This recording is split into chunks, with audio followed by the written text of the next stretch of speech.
যে জাতিসংঘের কথা আজ বলা হচ্ছে। আপনি যদি বিভিন্ন দিবস ইন্টারন্যাশনালি আছে যদি চার্জ করে দেখেন, সেখানে জাতিসংঘ একটা দিবস দিয়েছে, ইন্টারন্যাশনাল হ্যান্ড ওয়াশ ডে, আন্তর্জাতিক হাত ধোয়া দিবস।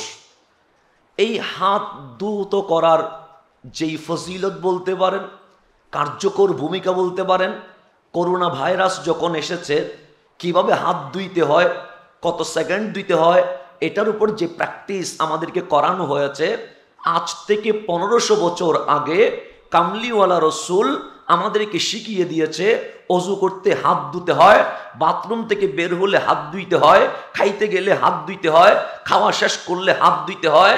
কেন?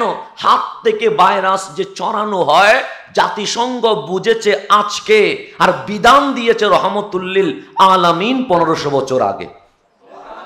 এটার নাম রহমতুল্লিল আলামিন। আজকে যে নারী অধিকারের কথা বলা হচ্ছে, 1500 বছর আগে যদি ইতিহাস পড়েন, আপনি যাদেরকে স্মরণীয় বরণীয় দেখবেন সবাই পুরুষ ছিলেন, নারীর কোনো নাম ইতিহাসের পাতায় পাওয়া যায় না। কিন্তু ইসলামে আদর্শ রহমতুল্লিল আলামিন যখন বাস্তবায়ন করেছে, আপনি যদি রসুলের সাহাবায়ে কেরাম যারা সবচেয়ে দামি, ওনাদের মধ্যে ক্যাটাগরি হিসাব করেন, একে যার নাম আসবে ওনার নাম সৈয়দুনা আবু বকর সিদ্দিক রাদিয়াল্লাহু তাআলা, 2 নম্বরে যিনার নাম আসবে ওনার নাম সৈয়দুনা ওমর ফারুক রাদিয়াল্লাহু তাআলা, 3 নম্বরে যিনি আসবে উনি ওসমান যুন্নুরাইন, 4 নম্বরে যিনি আসবে উনি মাওলা আলী কাররামাল্লাহু ওয়াজহা। কিন্তু আমার রসুল সাহাবায়ে কেরামকে সামনে নিয়ে বলছে, সাহাবী আমার, আমি রসুল তোমাদেরকে যে ইসলামের প্রতি দাওয়াত দিয়েছি, তোমরা রক্ত দিয়েছো, জান দিয়েছো, মাল দিয়েছো, তোমাদের রক্তের উপর ইসলাম দাঁড় হয়েছে, এই ঋণ আজীবন স্মরণীয় থাকবে, বরণীয় থাকবে। কিন্তু আমি রসুল সকলের ঋণ শোধ করে দিয়েছি, 2 জনের ঋণ শোধ করতে পারি নাই। একজনের নাম আবু বকর সিদ্দিক, চাইলে বলতে পারতেন আরেকজনের নাম ফারুকে আজম। কিন্তু কামলিওয়ালা রসুল নারী অধিকার কিভাবে দিচ্ছে, যখন ডানে ধরে বললেন আবু বকরের ঋণ শোধ করা যায় নাই, বামে ফারুকে আজম উসমান যুন্নুরাইন মাওলা আলীর নাম বলে নাই, আরেকজনের ঋণ শোধ করতে পারি নাই, ওটা তোমাদের আম্মা জান মা খাদিজাতুল কুবরা। ডানে পুরুষের অবদান নিলে বামে নারীর অবদান স্বীকার করে নিয়েছেন। হাদিস যদি পড়েন, হাদিসের রাবি যারা বেশি হাদিস বর্ণনা করেছে, আপনি যদি নাম আসে তখন 1 নম্বর আসবে সৈয়দুনা আবু হুরায়রা রাদিয়াল্লাহু তাআলা, মানে বুখারী শরীফ খোলেন পৃষ্ঠায় পৃষ্ঠায় আছে আন আবি হুরায়রা। কিন্তু 2 নম্বরে গিয়ে কোনো পুরুষের নাম নাই, 2 নম্বরে গিয়ে বসে আন আয়েশা সিদ্দিকা রাদিয়াল্লাহু তাআলা আনহা। তাহলে এই জ্ঞানের জগতে যেখানে নারীকে মাইনাস করা হয়েছে, সেখানে আমার রসুল হাদিস জগতে যিনি সবচেয়ে বেশি হাদিস যদি 1 নম্বরে সৈয়দুনা আবু হুরায়রা বর্ণনা করে, 2 নম্বরে কামলিওয়ালা রসুল আম্মা জান আয়েশা সিদ্দিকার নাম লাগিয়ে পুরুষকে যেভাবে মানুষত্বের অধিকার দিয়েছে, ঠিক নারীকে সেইভাবে মানুষত্বের অধিকার দিয়ে দিয়েছে। তো যেহেতু সময় সংক্ষেপ, নামাজের সময়, আমি অল্প কথা বলে শেষ করব। বর্তমান সময়ে এক হাহাকার চলছে, একদিকে কিশোর গ্যাং বেড়ে গেছে, অন্যদিকে রাহাজানি মদের আসর, জুয়ার আসর বসে গেছে, অভিভাবকরা হতাশ হচ্ছে সন্তানের ভবিষ্যৎ কি। সেই জায়গায় আপনারা মাদকের আসরে নয়, বা সিনেমা হলে নয়, বা কিশোর গ্যাংয়ে নয়, এক বিদ্যালয়ে এসে গেছেন। কেন? মা বাবার স্বপ্ন বাস্তবায়ন করা, জাতি রাষ্ট্রের সূর্য সন্তানে বাস্তবায়িত হওয়ার জন্য এসেছেন। এই সময়ে মানুষ যখন দিক বেদিক ছুটছে, কেউ নায়ককে নিজের আদর্শ মেনে নিচ্ছে, কেউ নায়িকাকে নিজের জীবনের আদর্শ হিসেবে নিয়ে নিচ্ছে, কেউ খেলোয়াড়কে নিয়ে নিচ্ছে, কেউ লিডারকে নিয়ে নিচ্ছে। কিন্তু আপনি বাস্তবতায় দেখেন, যাকে অনুসরণ করছে সে এমন ব্যস্ত, সে আপনাকে নিয়ে ভাববার কোনো সময় তার নাই। সেই জন্য মানুষ মিসগাইড হচ্ছে। আর আমার আল্লাহ বলছে, বান্দা তুমি ডানে বামে সামনে পিছনে ঘুরে কি পেয়েছো, রেজাল্ট কি? তখন দেখবেন রেজাল্ট 0। তখন আল্লাহ বলছে, ওয়ালামু আন্না ফিকুম রাসূলুল্লাহ, ডানে বামে যাওয়ার দরকার নাই, জেনে রেখো আমি আল্লাহ দয়া করে মায়া করে তোমাদের মাঝে হাবিবুল্লাহকে দিয়ে দিয়েছি। ওনাকে মানতে পারলেই দুনিয়াও সফল হয়ে যাবে, আখিরাতেও নাজাত পেয়ে যাবা। রসুলে পাক দুনিয়ারও মুক্তির এক দিশারি এবং আখিরাতের নাজাতের অন্যতম ওয়াসিলা। তো আমি যে এই কলেজে এসেছি সফল হওয়ার জন্য, তো সফল কিভাবে হব? বিভিন্ন জন বিভিন্ন রকম থিওরি দেয়, কিন্তু আমার কোরআন সূরা আরাফ বলছে যে রসুলে আরবি উনি কে? আল্লাযীনা ইয়াত্তাবিউনা, যারা অনুসরণ করে, ইত্তেবা অনুকরণ করে, কাজে মনে অস্তিত্বে লালন পালন করে। কাকে? আর রসুলা, একজন রসুল। রসুল মানে যার উপর আসমানি কিতাব কি হয়েছে? নাজিল হয়েছে। তার উপর রসুল বলে আল্লাহ শেষ করে দিতে পারতেন, কিন্তু বলছে আন-নবিয়্যা, তিনি শুধু রসুল নয়, তিনি নবী। নবী মানে কি? যিনি অদৃশ্যের সংবাদ দিতে পারে। নবী মানে কি?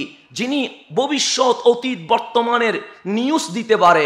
সেজন্য বুখারী শরীফ খোলেন, সৈয়দুনা ওমর ইবনে খাত্তাব রাদিয়াল্লাহু তাআলা আন ফারুক আজম ইরশাদ করেছেন, ফজরের নামাজ শেষ হলো, রাহমাতুল্লিল আলামিন মিম্বরে বসে গেলেন, খুতবা দিতে লাগলেন, দরস দিতে লাগলেন, ভাষণ দিতে লাগলেন। জোহরের নামাজের সময় হয়ে গেছে, মাঝখানে কোনো বিরতি নাই, নামাজের বিরতি হলো, নামাজ শেষ হলো, আবার মিম্বরে উঠে গেলেন। আসরের সময় হয়ে গেল, রসুলে পাকের বক্তব্য চলতে আছে, আসরের নামাজ হলো, আবার রসুলে পাক বসে গেল। হাত্তা গুরুবি শামস, সূর্য উঠা থেকে সূর্য ডুবা পর্যন্ত আমার রসুল নামাজের বিরতি ছাড়া অনবরত বিরতিহীন বক্তব্য দিয়ে যাচ্ছে। ফারুক আজম বলছে, পৃথিবীর শুরু থেকে জান্নাতীরা জান্নাতে যাওয়া, জাহান্নামীরা জাহান্নামে যাওয়া, সবটাই সংবাদ আমার নবী আমাদেরকে জানিয়ে দিয়ে দিয়েছেন। এটা বুখারী শরীফের রওয়ায়াত। যারা মনে রাখার তারা মনে রেখে রাখতে পেরেছে, যারা ভুলে যাওয়ার তারা ভুলে গেছে। আল্লাহ বলছে আন-নবিয়্যা, তিনি রসুলও, তিনি নবীও। এরপর বলছে আল উম্মিয়া, উম্মি মানে যিনি দুনিয়ায় কোনো স্কুলে যায় নাই, প্রাইমারি বিদ্যালয়ে যায় নাই, মাক্তাবে যায় নাই, কোনো মাদ্রাসার বারান্দায় যায় নাই। তা আপনি বলবেন নিরক্ষর? না, সো উম্মি মানে পৃথিবীতে যার কোনো টিচার নাই। কেন? আমার নবীকে যে আমি রসুল বললাম, আমার রসুলকে যে আমি আন-নবী বললাম, বিভিন্ন গুণে গুণান্বিত করলাম, আমার নবীর কোয়ালিটি, আমার নবীর স্ট্যাটাস, আমার নবীর শিক্ষা দুনিয়ার পৃথিবীর কোন শিক্ষক থেকে নেওয়া হয় নাই। আল উম্মিয়া সাআল্লামাকা মা লাম তাকুন তাআলাম, হাবিব যত অজানা বিষয় আছে সকল বিষয় আপনি জেনেছেন, দুনিয়ার শিক্ষক থেকে নয়, আমি আল্লাহ নিজেই শিক্ষক হয়ে জানিয়ে দিয়েছে। এটার নাম উম্মি, এটার নাম উম্মি। যারা রসুলকে অনুসরণ করে, আন-নবী, নবীকে অনুসরণ করে, আল উম্মি। কয়টা কথা বলেছেন? তিনটা। এখন আমার আলোচনা জন্মের পর হবে। আমাদের উদ্বোধক মহোদয়ের আলোচনা জন্মের আগে মা বাবা করতে পারে না, জন্মের পর করে। কবি কাজী নজরুল ইসলামের যে কথা আমরা বলছি, ওনাকে জন্মের আগে কেউ চিনে না, জন্মের পরে চিনে। সেটা রবীন্দ্রনাথ হোক, সেটা জসিমউদ্দিন হোক, কবি আলাওয়াল হোক, যেই হোক, সবাই জন্মের আগে কেউ পরিচিত হয় নাই, জন্মের পরেই কি হয়েছে? পরিচিত হয়েছে। কিন্তু আল্লাহ কোরআনে বলছে, হাবিব আপনি কেমন জাত, আপনি কেমন রহমতুল্লিল আলামিন, আল্লাযী ইয়াজিদুনাহু মাকতুবান ইনদাহুম ফিত তাওরাতি ওয়াল ইনজিলি। হাবিব আপনাকে মক্কাবাসী চিনে, আপনাকে ইহুদিও চিনে, আপনাকে খ্রিস্টানও চিনে, আপনাকে বিশ্ববাসী চিনে। হাবিব জিজ্ঞেস করলেন কেমনে? এখনো তো আইডেন্টিটি, নিজের পরিচয় দেয় নাই। আল্লাহ বলে আল্লাযীনা ইয়াজিদুনাহু, তারা আপনাকে খুঁজে পেয়েছে, তারা আপনার পরিচয় লাভ করেছে। কেমনে? মাকতুবান ইনদাহুম ফিত তাওরাতি ওয়াল ইনজিলি, তাদের হাতে যে আসমানি কিতাব তাওরাত ইনজিল আছে। আপনি রসুল পৃথিবীর জমিনে আসার 1000 কোটি বছর আগে আমি আল্লাহ নিজে আপনি নবীর জীবনী তাওরাত ইনজিলের পৃষ্ঠায় পৃষ্ঠায় লিখে দিয়েছি। তার রসুল পাকের মিলাদের আলোচনা নিয়ে যখন প্রশ্ন করা হচ্ছে, আল্লাহ উত্তর দিচ্ছে, মানুষের আলোচনা হয় জন্মের পরে, কিন্তু আল্লাযীনা ইয়াজিদুনাহু মাকতুবান ফিত তাওরাতি ওয়াল ইনজিলি, তোমার নবী সেই জাত যার আলোচনা মা আমেনার ঘর থেকে শুরু হয় নাই, যার আলোচনা 100 বছর পরে শুরু হয় নাই। আল্লাহ বলে মাকতুবান ইনদাহুম ফিত তাওরাতি ওয়াল ইনজিলি, আমি আল্লাহ আসমানি কিতাব তাওরাত ইনজিলে মাকতুবান আপনার জীবনী নিজেই লিখে দিয়ে দিয়েছে। তা যার জীবনী লিখেছেন স্বয়ংকে আল্লাহ, তো আল্লাহ বলছে যারা রসুলকে অনুসরণ করে, যারা আন্নবী নবীকে অনুসরণ করে, আল উম্মি যিনি আল্লাহ প্রদত্ত শিক্ষায় শিক্ষিত হয়েছে ওই রসুলকে অনুসরণ করে, ইয়াজিদুনাহু মাকতুবান ইনদাহুম ফিত তাওরাতি ওয়াল ইনজিলি, তাওরাত ইনজিলে যার জীবনী স্বয়ং সম্পূর্ণভাবে লেখা হয়েছে ওই জাতকে অনুসরণ করে, সে ইয়ামুরুহুম বিল মারুফ, উনি উম্মতকে ভালো কাজের আদেশ দেয়, ওয়ায়ানহাহুম আনিল মুনকার, এবং খারাপ কাজ থেকে বারণ করে নিষেধ করে। তো সেটা তো আমাদের গাউসিয়া কমিটি যারা করে তাদেরকে আমার মুখপাত্র আঞ্জুমান ট্রাস্টের বখতিয়ার দাদা উনিও তো নিষেধ করেন, শিক্ষক ছাত্রকে তো ভালো কাজের আদেশ দেন। তাহলে রসুল আর কি আমরা একই? আল্লাহ বলেন না, শুধুমাত্র ভালো কাজের আদেশ দেওয়া, খারাপ কাজের নিষেধ করা, এতটুকু রসুলের কাজ শেষ হয়ে যায় নাই। ওয়াইয়ুহিল্লু লাহুমুত তাইয়্যিবাত ওয়াইয়ুহাররিমু আলাইহিমুল খাবায়েস। আমি যদি বলি পানি হারাম, আপনারা কখনো মানবেন না। কেন? হারাম করার অধিকার আমার নাই। আমি যদি বলি মাদক হালাল, আপনারা জীবনে হালাল বলে স্বীকার করবেন না। কেন? হালাল হারাম করা তা আল্লাহ বান্দাকে কোনো প্রকার সুযোগ দেয় নাই। আর আল্লাহ বলছে ইউহিল্লু লাহুমুত তাইয়্যিবাত ওয়া ইউহাররিমু আলাইহিমুল খাবায়েস। এটা সেই নবী, যেই রসুল যিনি উম্মতের জন্য যে কোয়ালিটিগুলো ভালো, উত্তম, স্বাস্থ্যকর ভালো জিনিসগুলো হালাল করে দেয় এবং খারাপ, নাপাক, অস্বাস্থ্যকর জিনিসগুলো উম্মতের উপর হারাম করে দিয়ে দেন। তাহলে আমাদের আপনাদের হালাল করার কোনো সুযোগ নাই। আপনি আমি কোনো কিছুকে নিজ ফতোয়ায় হারাম করার অধিকার নাই। উম্মতের পাওয়ার যেখানে শেষ হয়ে গেছে, আল্লাহ বলে হাবিবুল্লাহর পাওয়ার সেখানে শুরু হয়ে গেছে। এটা আল্লাহ বলছে, আমি বলি। তারপর কি বলছে? বলছে শুধু এতটুকু না, যিনি রসুল, যিনি আন-নবী, যিনি আল উম্মি, যার আলোচনা তাওরাত ইনজিলে লিখিতভাবে করা হয়েছে, ভালো কাজের আদেশ দেন, খারাপ কাজের নিষেধ করেন, ভালো জিনিস হালাল করেন, খারাপ জিনিস হারাম করেন, এতটুকু বলছে না, আরো আছে। বলছে ওয়াইয়াদাউ আনহুম ইসরাহুম ওয়াল আগলাল আল্লাতী কানাত আলাইহিম। উম্মতের উপর যে বোঝা চেপে বসেছে, পিঠকে নিচের দিকে নিয়ে নিয়েছে, আমার রসুল সেই বোঝা নামিয়ে নিয়েছেন এবং উম্মত যে গোলামিয়তের শৃঙ্খলে আবদ্ধ হয়েছেন, সেই গোলামিয়ত থেকে আমার কামলিওয়ালা উম্মত এবং বিশ্ববাসীকে আজাদি দিয়ে দিয়েছেন। আজকে যে ইনকালাবের কথা বলছেন, আজাদির কথা বলছেন, স্বাধীনতার কথা বলছেন, যে আমরা গোলামের শৃঙ্খলে আবদ্ধ থাকতে পারি না, এই সর্বপ্রথম এই জিনিস যিনি দিয়েছেন উনি রহমতুল্লিল আলামিন। এগুলা বলে রসুল পাকের তারিফ করে আল্লাহ বলছে ফাল্লাযিনা আমানু বিহি, যারা এই নবীর উপর ঈমান এনেছে। সর্বপ্রথম নবীর উপর কি এনেছে? ঈমান। শুধু মুহাম্মদুর রাসূলুল্লাহ বললে কি ঈমান হয়ে যাবে?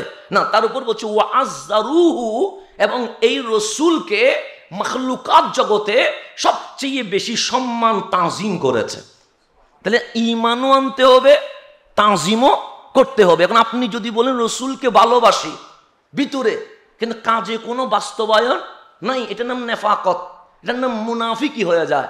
আপনি যখন রসুলকে ভালোবাসি বলবেন, অবশ্যই সেটা কাজে কর্মে বাস্তবায়ন করতে হবে। তাহলে আমরা যেখানে ছিলাম, আল্লাহ বলছে ফাল্লাযিনা আমানু বিহি, যারা এই নবীর উপর কি এনেছে? ঈমান এনেছে। ওয়াআজ্জারুহু, এই নবীকে কি করেছে? তাজিম, সম্মান করেছে।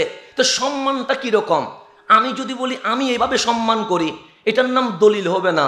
আমার বাবা এভাবে সম্মান করে, এটার নাম প্রমাণ হবে না। দলিল হচ্ছে সাহাবায়ে কেরাম আমার নবীকে কিভাবে সম্মান করেছে। রহমতুল্লিল আলামিন মদিনায় হিজরত করেছেন, তাও ছিল 12ই রবিউল আউয়াল। কতই রবিউল আউয়াল? 12ই রবিউল। আমার রসুল পৃথিবীতে আগমন করেছেন 12ই রবিউল আউয়াল। 53 বছর বয়সে রহমতুল্লিল আলামিন মক্কা ছেড়ে যখন মদিনায় রওনা হলেন, সেদিন ছিল 27শে সফর। আবার মক্কা থেকে মদিনার কুবা নামক জায়গায় এসে পৌঁছলেন 8ই রবিউল আউয়াল। ঠিক যেখানে মসজিদে নববী, সেখানে এসে পৌঁছলেন, সেদিন তারিখ ছিল 12ই রবিউল আউয়াল। তাহলে মিলাদও 12ই রবিউল আউয়াল, হিজরতও 12ই রবিউল আউয়াল, মিলে গেছে। তো সেই দিনের চিত্র, রসুল আছেন উটের উপর বসা, সিদ্দিক আকবর রশি ধরে আছেন। এখন মদিনার মানুষ কি করছে? রসুল আরবি 12ই রবিউল আউয়াল মদিনার শহরে ঢুকতে দেরি নারীরা পাহাড়ের উপর উঠে গেছে, বাচ্চারা চিৎকার করে বলছে, এটা আমার রেওয়ায়াত না, মুসলিম শরীফের রেওয়ায়াত। ছোট ছোট বাচ্চা 9, 10, 11 বছরের বাচ্চারা চিৎকার করে বলছে, যা রাসূলুল্লাহ, শুনে রেখো মদিনাবাসী, ইয়াসরাফ ইয়াসরাফ নাই, এটা মদিনায় মুনাওয়ারা হয়ে গেছে। কেন? সে যেই রসুলের জন্য আমরা অপেক্ষায় ছিলাম, সেই রসুল ইয়াসরাবের কদম রেখে দিয়েছে। এটা মুসলিম শরীফে সব বাচ্চারা আনন্দ করছে, চিৎকার করছে, যা রাসূলুল্লাহ, যা মুহাম্মাদুর রাসূলুল্লাহ। কামলিওয়ালা চলে এসেছেন। বাচ্চাদের চিৎকার শুনে যুবকরা রাস্তায় নেমে গেছে, মুরব্বীরা এগানোর জন্য এসে গেছে, নারীরা পর্দা সহকারে পাহাড়ের উপর উঠে গেছে। কামলিওয়ালা রসুল উটের উপর বসে আছে, সিদ্দিক আকবর রশি নিয়ে আছে। যখন আমার রসুল মদিনার শহরে ঢুকে গেলেন, যুবকদের থেকে আওয়াজ আসছে, তালা আল বাদরু আলাইনা বলে সর্বপ্রথম মদিনায় নবী পায়া 12ই রবিউল আউয়াল আনন্দ রেলি শুরু হয়ে গেছে।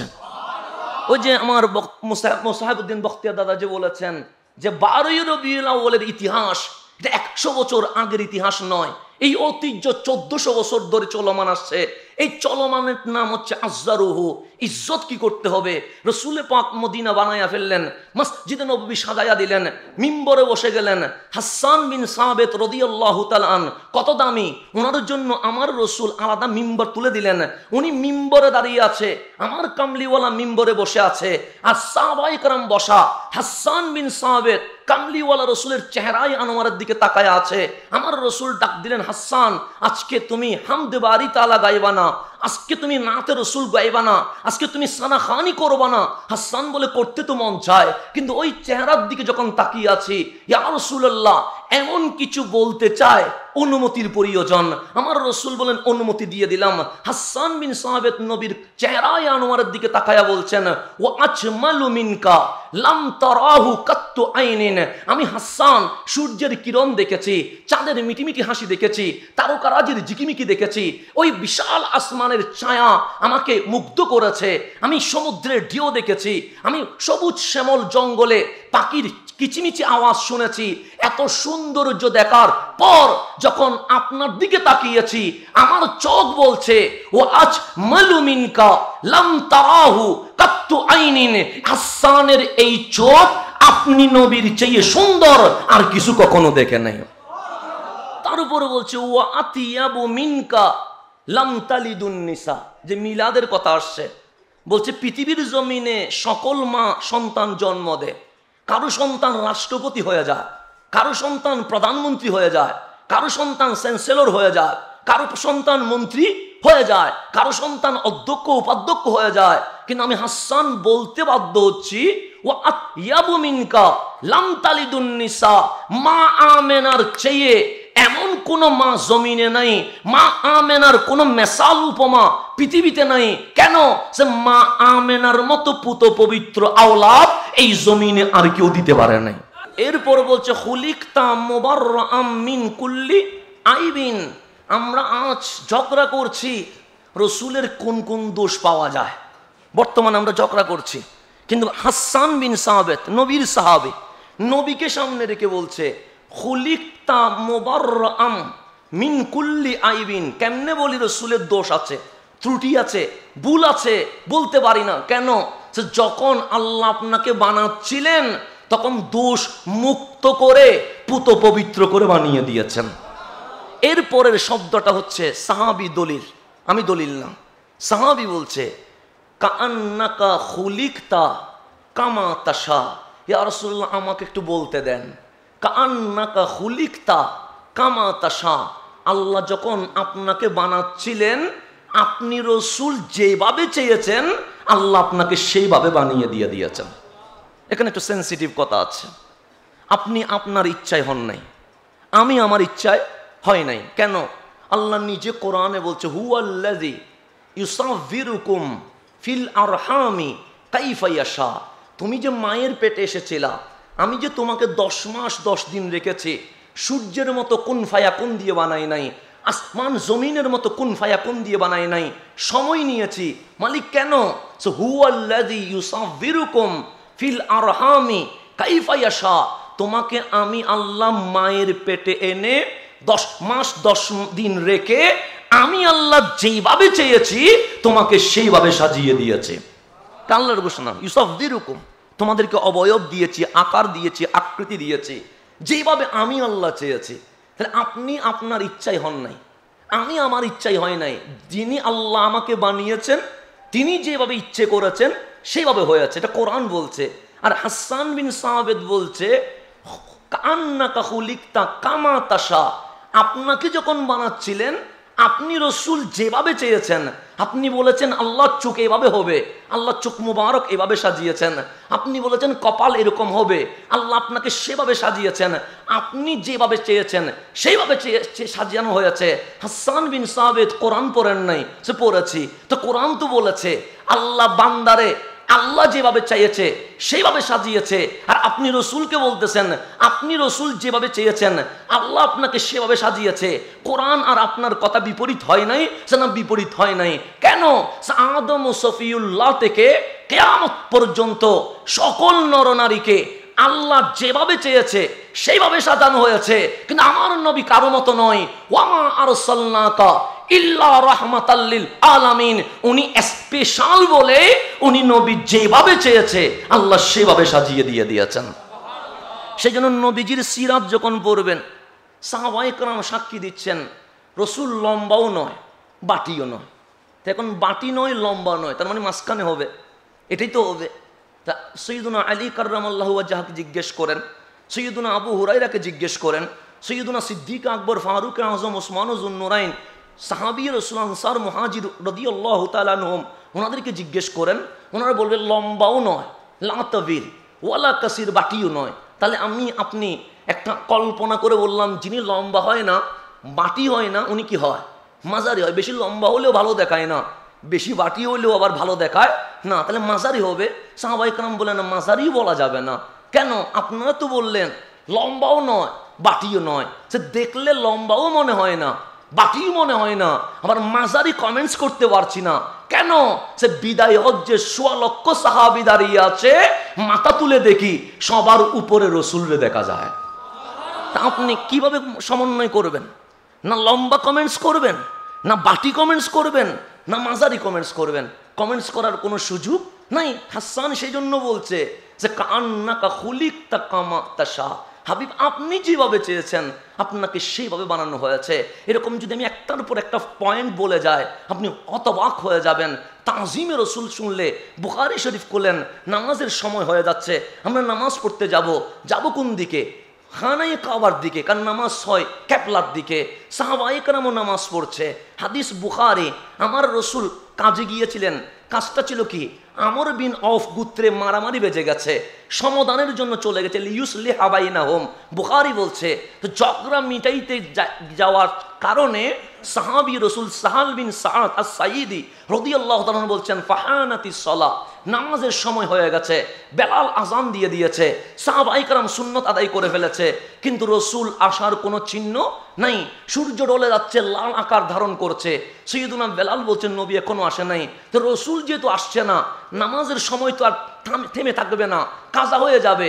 আমি বেলাল আবু বকর রাদিয়াল্লাহু তাআলার কাছে গেলাম, ডাক দিয়ে বললাম আবু বকর নবী তো আসে নাই, তো নবীর মুসল্লায় ইমামতি করার যোগ্য আমরা সাহাবায়ে কেরাম যাকে মনে করি উনি হচ্ছেন আবু বকর সিদ্দিক রাদিয়াল্লাহু তাআলা আনহু। তো ওনাকে জিজ্ঞেস করলেন আতুসাল্লি লিন-নাস, আপনি কি মানুষের জন্য ইমামতি করবেন? সাইয়্যিদুনা আবু বকর বলেন জিজ্ঞেস করো নাই, প্রশ্নের সম্মুখীন হতাম না।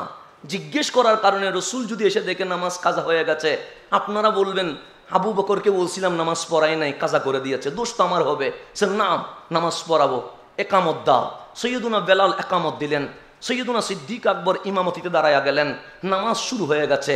হাদিস বুখারী, ফাজ্জা রাসূলুল্লাহ সাল্লাল্লাহু আলাইহি ওয়াসাল্লাম, আমার নবী তশরিফ আনলেন, ওয়ান নাসু ফিস সালাহ, মানুষ সবাই নামাজের মধ্যেই আছে। ফিসসালা মানে নামাজ চলমান আছে।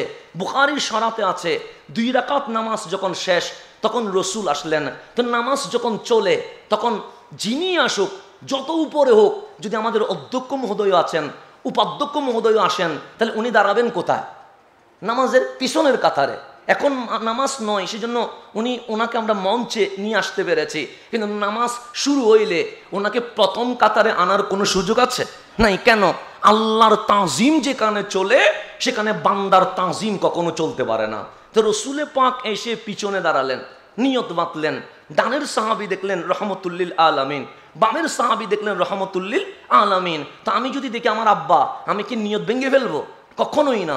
যিনি দ্বারা উনিও নামাজ পড়বে, আমিও নামাজ পড়বো। কিন্তু সাহাবায়ে কেরাম ও আজ্জারুহু কেমন করে রসুলকে তাজিম করেছেন, এইভাবে যে নিয়ত বেঁধেছে রসুলকে দেখার কারণে। ফাসাফফাকান নাস, নিয়তের মধ্যে তালি দিচ্ছে কেন? সামনের কাতারকে জানিয়ে দিচ্ছে পিছনে ইমামুল আম্বিয়া দাঁড়িয়ে আছে। এটা বুখারী শরীফের হাদিস, এটা কোনো বানানো সটি বই থেকে না, বুখারী থেকে।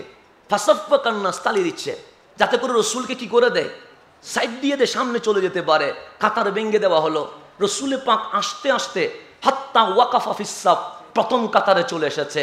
যিনি নামাজ পড়াচ্ছে উনি সাধারণ কেউ নয়, উনি খলিফাতুল মুসলিমিন, খলিফাতুর রসুল সৈয়দুনা সিদ্দিকে আকবর রাদিয়াল্লাহু তাআলা। ওনার ব্যাপারে সাহাবায়ে কেরাম বলছেন লা ইয়ালতাফিতু ফি সলাতিহি, উনি যখন নামাজে দাঁড়ায় ডানে বামে করে না। কেন? সে ওনার বডি কাবার দিকে, মন তখন কাবার মালিকের দিকে চলে গেছে। সেই জন্য এতগুলো যে কাহিনী হয়ে গেছে উনি জানে না। তালি মারলেন উনি জানে না। নামাজে কাতার ভেঙ্গে রসুলকে সামনে আনা হলো উনি জানে না। পিছনে রসুল দাঁড়িয়ে আছে উনি জানে না। তখন সাহাবায়ে কেরাম বলছে এরকম ছোট ছোট তালি দিলে হবে না, এমন তালি দিব মসজিদে নববীর জমিন যেন কেঁপে ওঠে। ফাকসারান নাস বিত্তাসফিক, সবাই যখন একসাথে তালি দিলেন ইলতাফাতা আবু বকর, সৈয়দুনা সিদ্দিক আকবর কাবা থেকে পিছনে ফিরলেন। ফারাআ রাসূলুল্লাহ সাল্লাল্লাহু আলাইহি ওয়াসাল্লাম, পিছনে তাকায়া দেখে প্রথম কাতারে রহমতুল্লিল আলামিন দাঁড়িয়ে আছে। আমার রসুল হাত তুললেন। ফাশারান নবী সাল্লাল্লাহু আলাইহি ওয়াসাল্লাম আনিম কুসমাকানাক, আবু বকর আমার সম্মানে নামাজের ভেতরে সাহাবায়ে কেরাম তাসফিক তালি দিয়েছে, নামাজে সমস্যা হয় নাই। কাতার ভেঙে দিয়েছে, নামাজে সমস্যা হয় নাই। তুমি কাবা ছেড়ে আমার দিকে তাকিয়েছো, নামাজে সমস্যা হয় নাই। আনিম কুসমাকানাক, জায়গায় দাঁড়ায়া নামাজ কন্টিনিউ করো। রসুলের হুকুম পেয়ে উনি দাঁড়ালেন, কিন্তু হাত ভেঙে দিলেন। ফারাফা ইয়াদাইহি, দুই হাত আসমানের দিকে তুলে দিলেন। দোয়া করছে মালিক, ছিলাম আবু বকর, আপনার নবী আমারে সাহাবী বানাই দিছে। ছিলাম সাহাবী, আপনার নবী আমারে সিদ্দিক বানাই দিছে। ছিলাম সিদ্দিক, আপনার নবী হাত মোবারকের ইশারায় আমাকে আজকে ইমাম বানিয়ে দিয়েছে, আমার সময় দিয়েছে। আমি আপনার দরবারে শুকরিয়া আদায় করছি। এর চেয়ে বড় কোনো ডিগ্রি হতে পারে না। মুনাজাত শেষ করে মুসল্লায় দাঁড়ায় নাই, পিছনের কাতারে চলে আসছে। এখন ইমামের মুসল্লা খালি। ফাতাকাদ্দামা রাসূলুল্লাহ সাল্লাল্লাহু আলাইহি ওয়াসাল্লাম, আমার রসুল সামনে গেলেন। নতুন করে কামত হয় নাই, নতুন করে নিয়ত হয় নাই, নতুন করে নামাজ হয় নাই। বাকি নামাজ রসুল শেষ করলেন। ফালাম্মা ইনসারাফা, কামলিওয়ালার নামাজ যখন শেষ, আমার নবী মুসল্লিদের দিকে ফিরলেন, ডাক দিলেন ইয়া আবু বকর, হে আমার আবু বকর, তোমাকে বললাম নামাজ কন্টিনিউ করো। মা মানাকা আন তাসবুতা ইজ আমারতুক, আমি তো বলেছি নামাজ পড়াও, কিসে তোমাকে নিষেধ করেছে? সৈয়দুনা আবু বকর দাঁড়ায়া বললেন কেউ নিষেধ করে নাই, ঈমান নিষেধ করেছে। এটার নাম আযযারুহু। তোমার ঈমান কি? আবু কুহাফার ছেলে আবু বকরের কি যোগ্যতা আছে? নবী পিছনে তাকাবে, আবু বকর সামনে তাকাবে। আমার বিশ্বাস হচ্ছে নবী পিছনে তাকলে বিয়াদবি হলে ঈমান যায়, নবী সামনে তাকলে নামাজ কবুল হয়ে যায়। এটার নাম সাহাবী রাসূল। বুখারী শরীফে বুড়ি বুড়ি হাদিস। যদিও আমরা মানুষকে গোপন করে যাচ্ছি, যদিও আমরা মানুষকে ওপেনিং বলতে পারছি না। কেন বলে না আমি জানি না, কেন মানুষকে শোনাই না আমার বুঝে আসে না। রসুলের পাককে এভাবে তাজিম করছেন সাহাবায়ে কেরাম। আল্লাহ হচ্ছে ফাল্লাযীনা আমানু বিহি, যারা রসুলের উপর ঈমান এনেছে। ওয়া আযযারুহু, এবং তাজিম সর্বোচ্চ করেছে। ওয়া নাসারুহু, এবং রসুলের সহযোগী হয়েছে। তার উপর বলছে ওয়াত্তাবাউন নূরাল্লাযী উনজিলা মাহু, যেই নূর কোরআন ওনার উপর নাজিল হয়েছে সেটাকে অনুসরণ করেছে।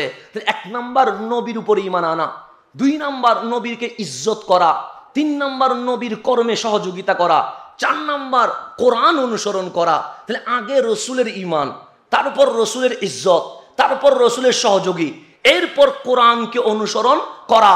এই চারটা যার কাছে আছে আল্লাহ বলে উলাইকা হুমুল মুফলিহুন, তারা দুনিয়ায়ও গোল্ডেন এ প্লাস পেয়ে গেছে, আখিরাতে জান্নাতি হয়ে গেছে। সেই জন্য আম্মাজান আয়েশা সিদ্দিকা তাহরাকে জিজ্ঞেস করা হয়েছিল, রসুল কার মতো? তো সূর্যের উপমা দিলে বেয়াদবি হয়ে যাবে, চাঁদ বললে ভুল হয়ে যাবে, আসমান বললে কমতি হয়ে যাবে। তোমার কাছে কোরআন আছে? আছে। কয় পারা? সে 30 পারা। হাঁটতে দেখেছো? সে দেখি নাই। বসতে দেখেছো? সে দেখি নাই। কথা বলতে দেখেছো? সে দেখি নাই। সে খুলুকুহুল কোরআন। সূরা ফাতিহা থেকে সূরা নাস, পুরা কোরআনের, জীবন্ত কোরআনের নাম রহমতুল লিল আলামিন। সেই জন্য আল্লাহ আগে নবীকে মানতে বলেছেন। কেন? লিখিত কোরআন তখন বাস্তবায়ন করতে পারবেন যখন প্র্যাকটিক্যাল কোরআন নিজের মাঝে কি করতে পারবেন? নিতে পারবেন। সেই জন্য রসুলের ভালোবাসার এক বহিঃপ্রকাশের নাম ঈদে মিলাদুন নবী সাল্লাল্লাহু আলাইহি ওয়াসাল্লাম। যেহেতু সময় কম, আমি দুই একটা কথা বলে শেষ করে দিব। রব্বুল আলামিন কোরআনে আমার নবীর আলোচনা, আল্লাহ বলেন ইয়াজিদুনাহু মাকতুবান ফিত তাওরাতি ওয়াল ইনজিলি। তাওরাত ইনজিলে আমার নবীর জীবনী লিখে দেওয়া হয়েছে। শুধু তাই নয়, সৈয়দুনা ঈসা রুহুল্লাহ 500 বছর আগে, এখনো কামলিওয়ালা আসে নাই, উম্মতকে ডেকে বলছেন, শোনো উম্মত, ইয়াতি মিম বাদি ইসমুহু আহমদ। আমার পরে এই দুনিয়ার জমিনে যিনি মিলাদ করবে, যিনি শুভ আগমন করবে, ওনার নাম আহমদ। শুধু ঈসা আলাইহিস সালাম বলেছে তা নয়, ইব্রাহিম খলিলুল্লাহ আলাইহিস সালাম যখন মক্কার খানায়ে কাবা সংস্কার করলেন, খানায়ে কাবার সংস্কার কাজ যখন শেষ হলেন, মাকাম ইব্রাহিমে যখন দাঁড়ালেন, আল্লাহ বললেন, ইব্রাহিম মক্কার কাবার কাজের বিনিময়ে যা চাইবা তাই দিয়ে দিব। খলিলুল্লাহ চাইলে বলতে পারতেন সুলাইমানের মতো বাদশাহী দেন, বলে নাই। জান্নাতের মালিকানা দেন, বলে নাই। ওই মাকাম ইব্রাহিমে দাঁড়িয়ে বলছেন, রব্বানা ওয়াবআস ফীহিম রাসূলা। মালিক একটা জিনিস চায়, এই কাবার সামনে দাঁড়ায়া তোমার কাছে একটা মোনাজাত চায়। দুনিয়ার বাদশাহী লাগবে না, জান্নাতের মালিকানা লাগবে না, আমি এবং আমার ইসমাইলের বংশে আখেরি পয়গম্বর রসুলে আরবিকে দিয়ে দাও। এই ওয়াবাস মিলাদ করায়া দাও। তাহলে এখন আসেন, খলিলুল্লাহ নবীর মিলাদের দোয়া করছে, ঈসা রুহুল্লাহ নবীর মিলাদের শুভ আগমনের বার্তা দিচ্ছে। আর আমার আল্লাহ বলছেন, ইয়ারিফুনাহু কামা ইয়ারিফুন আবনাহুম। মক্কাবাসী যেভাবে বাবা ছেলেরে চিনে, আপনার সেভাবে চিনে। কেন? আসমানি কিতাবের পৃষ্ঠায় পৃষ্ঠায় আপনি নবীর জীবনী আমি লিখে দিয়েছি। আমার রসুল আসলেন, আল্লাহ সূর্য দিলেন, আল্লাহ নিয়ামত দিলেন, চাঁদ আসমান জমিন। আল্লাহ নিজেই বলছেন, হুয়াল্লাযী খালাকা লাকুম মা ফিল আরদি জামিআ। এই জমিনে যা আছে সবগুলো আমি আল্লাহ আমার বান্দার জন্য বানিয়ে দিয়েছি। তো জমিনের মালিকানা আমাদেরকে দিয়েছে। আল্লাহ কোরআনে কোথাও দেখিয়ে দেন নাই, এহসান করে কোটা দেন নাই। আল্লাহ সূর্য চাঁদ আসমান দিয়েছেন, বলেন নাই এটা এটা দিয়েছি। আল্লাহ মানুষকে মাখলুকাতের উপর ক্ষমতা খলিফা দিয়েছেন, আল্লাহ কখনো কোটা দেন নাই। কিন্তু 570 খ্রিস্টাব্দে যখন আমার কামলিওয়ালা রসুল চলে এসেছে, আল্লাহ বলছেন, লাকাদ মান্নাল্লাহু আলাল মুমিনিনা ইস বাআসা ফীহিম রাসূলা। আজকে বড় নিয়ামত দিয়ে দিয়েছি মুমিনদেরকে। মালিক সেটা কি? সে মানুষ বন্ধুকেও কাছে রেখে দেয়, কিন্তু আমি হাবিবুল্লাহকে তোমাদেরকে জাহান্নাম থেকে জান্নাতে নেওয়ার জন্য আমার রসুলকে দিয়ে দিয়েছি। এরপর আল্লাহ বলছেন, ওয়া আম্মা বিনিআমাতি রাব্বিকা ফাহাদ্দিস। হাবিব উম্মতকে বলেন, আপনার রবের দেওয়া নিয়ামতগুলো যেন কুলে কুলে আলোচনা করে। আপনি বলেন, রসুলের চেয়ে বড় নিয়ামত সৃষ্টি জগতে আর কি আছে? আর কোনো কিছু আছে? নাই। আল্লাহ বলছেন, কুল বিফাদলিল্লাহ ওয়া বিরাহমাতিহি ফাবিযালিকা ফালইফরাহু। হাবিব বলেন, আমার বান্দা যখন আমি আল্লাহর ফজল, আমি আল্লাহর রহমত পায়, তখন ফালইফরাহু, যেন উৎসব করে, আনন্দ করে। বলেন, রহমতুল লিল আলামিনের চেয়ে বড় রহমত, আমার নবীর চেয়ে বড় ফদল এই জমিনে আর কিছু হতে পারে? তা আপনি A+ পাইলে মিষ্টি বিতরণ করতে পারেন, আর জিনার কারণে দিন পাইলেন, কোরআন পাইলেন, মুসলমান হইলেন। উনি আসার কারণে বিশ্ববাসীকে জানানো যে এই জমিনে রহমতুল্লিল আলামিন এসেই শান্তি, মানবতার রাষ্ট্র, মানবতার বিশ্ব প্রতিষ্ঠা করেছেন। এটা জানানোর জন্যই তো আপনাকে আমাকে জশ্নে জুলুসের বার্তা দিতে হবে। সেই জন্য আল্লাহ তাবারক ওয়া তাআলা আমাদেরকে ওই শুকরিয়া, ওই রসুলের নিয়ামত পেয়ে শুকরিয়া আদায় করার জন্য তৌফিক নসিব করে।